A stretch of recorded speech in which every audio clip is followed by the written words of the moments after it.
쿠아.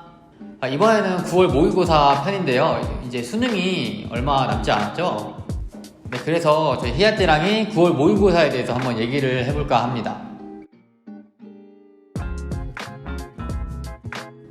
너무 오래전인데.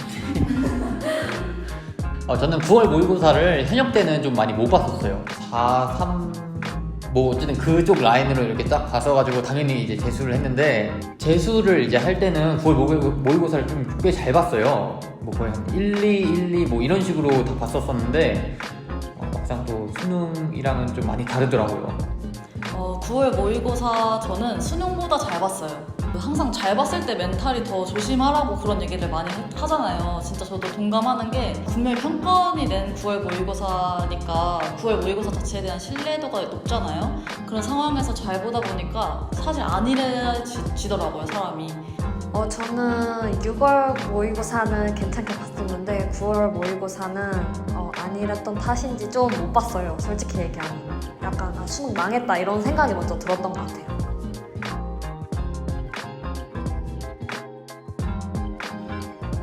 한 10%? 한 20% 정도 되는 것 같아요. 재수할 때 보니까 9월 모의고사를 잘 봤는데, 그리고 당연히 9월 모의고사에 맞춰서 논술이나 뭐 그런 걸 당연히 넣었죠. 하지만 정작 수능을 엄청나게 망치고, 네, 그때 딱 깨달았어요.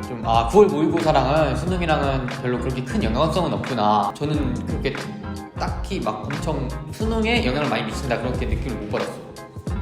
저는 70%라고 생각해요. 사실 수능은 멘탈 싸움이라고 할 만큼 태도가 중요한데, 저처럼 이제 안일한 태도를 만약에 잘 봐서 지닌 분 같은 경우에는 정말 조심해야 돼요, 이거를.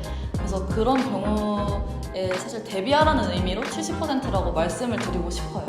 관계율은 한 30%? 20% 정도라고 생각합니다.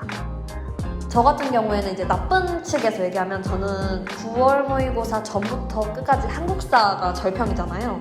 항상 1등급을 맞았어요. 되게 약간 자신만만해서 한국사를 한 번도 공부를 안 했거든요. 근데 수능 때 한국사를 처음으로 5등급 맞았어요. 9월 모의고사까지 1등급을 맞았는데. 그래서 이런 거 보면은 그렇게 큰 연관은 없다고 생각해요.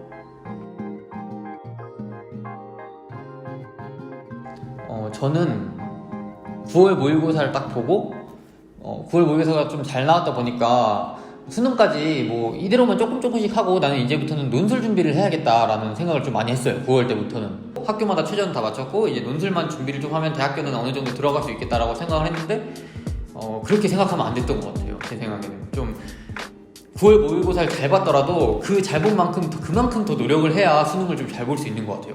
제가 9월 모의고사를 좀 잘 본 편이어서 저는 사실 제가 이렇게 안일하게 생각할 줄 몰랐어요. 그때는 제가 스스로가 안일하다고 생각하지 않았던 것 같아요. 근데 돌이켜 생각해봤을 때 내가 진짜 안일했다 이렇게 느낄 정도로 저는 살짝 여유를 부리고 있었어요. 근데 이제 9월부터는 사설 모의고사도 많이 풀잖아요. 그래서 그런 걸 풀다 보니까 서서히 내 본 실력이 이 정도가 아니었구나, 한 이 정도인데 너무 높게 나왔구나, 이런 거를 체득하면서 점점 더 열심히 달려나갔던 것 같아요. 전 멘탈이 되게 약해서 수능까지 가기 전까지 되게 많이 무너졌는데, 그럴 때마다 3개월 뒤면 끝이다, 약간 2개월 뒤면 끝이다 이런 생각도 하고, 되게 엄마랑 주고받았던 문자를 많이 봤던 것 같아요. 응원 같은 문자? 아니면 친구들이 응원해주는 문자 같은 걸 보고 멘탈을 계속 되잡았던 것 같습니다. 제가 가장 자신이 있었던 과목은 이제 수학이었는데, 수학은 그래도 조금 재수를 할 때나 현역 때나 다 1등급을 맞았던 것 같아요. 그 방법으로는 저는 어려운 문제를, 사실 수학에서 가장 핵심적인 게 29번이랑 30번 문제가 가장 핵심이잖아요. 그게 가장 어렵고, 사실 그 전까지는 그래도 조금은 열심히 했으면 풀 수 있단 말이에요. 근데 29번, 30번은 못 푸는 사람도 많고 항상 그랬었는데, 모의고사 문제지를 엄청 많이 뽑아가지고 29번, 30번 문제만 엄청 많이 풀었던 것 같아요, 저는. 그리고 논술 준비를 하기 위해서 29번, 30번 문제를 계속 똑같이 그 답안지처럼 작성을 하는 버릇을 들이면서 이제 그 문제를 항상 풀어가지고 수학은 조금 잘 맞을 수 있지 않았나 생각을 합니다. 저는 일단 이제 9월 정도 됐으면은 수능이 얼마 남지 않은 시점이니까 뭐 기출이라든지 EBS 분석 이런 거는 다 끝내셨을 거라고 생각을 해요. 그래서 뭐 화작 같은 경우에는 사실 실수가 정말 많이 나올 수 있는, 어찌 보면 가장 위험한 유형이잖아요. 그래서 저는 매일 아침마다 화작을 풀었습니다. 근데 기출을 풀지 않고 오히려 더 어렵다고 소문난 사설의 화작을 모아서 국어 시간이랑 똑같이 매일매일 풀었던 것 같아요. 문학 같은 경우에는 약간 EBS 문학이랑 기출 문학을 병행했어요. 시 같은 경우에는 그냥 아예 시만 딱 놓고 내가 먼저 여기서 포인트 될 만한 거를 찾아보고 그 다음에 내가 정리해놨던 거랑 비교하면서 부족한 거, 내가 못 찾았던 거 찾아보고 그런 식으로 하고, 소설이나 이런 거는 약간 그 출제 포인트 같은 거 선생님들이 찝어주시는 거 부분을 잘 유념하면서 약간 어느 부분이 나올지 모르기 때문에 전 소설의 줄거리나 이런 거 핵심 부분들을 파악하려고 노력했어요. 그리고 따로 정리하고. 비문학 같은 경우는 평가원보다 더 어려운 사설 모의고사를 풀어보려고 노력을 했던 것 같아요.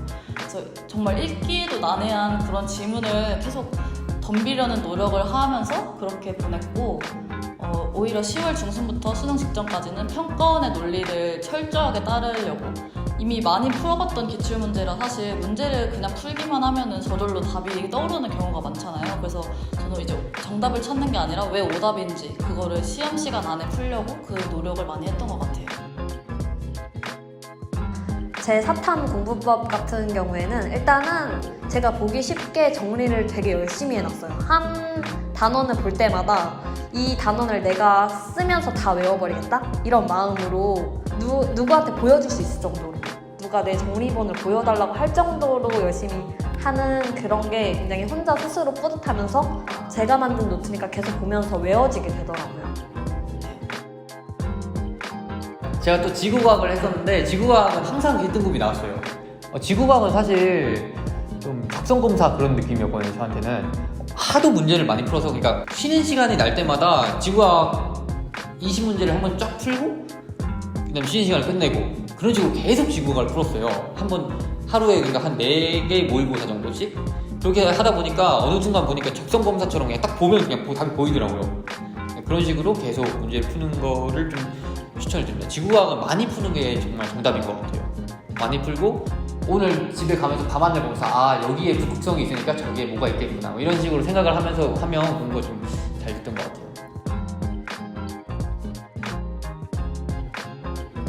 사실 코로나 때문에 조금 이번에 고3 분들이나 뭐 수험생 분들이 뭐 재수하시는 수험생 분들이 많이 힘드실 것 같아요. 네. 이럴 때일수록 9월 모의고사부터 일단 열심히 한번 해보고 그 다음에 수능 때까지도 이제 뭐 100일 정도가 남지 않은 상황일 텐데 그때까지도 조금 멘탈을 잡으면서 수험 생활을 마치면 좋겠습니다.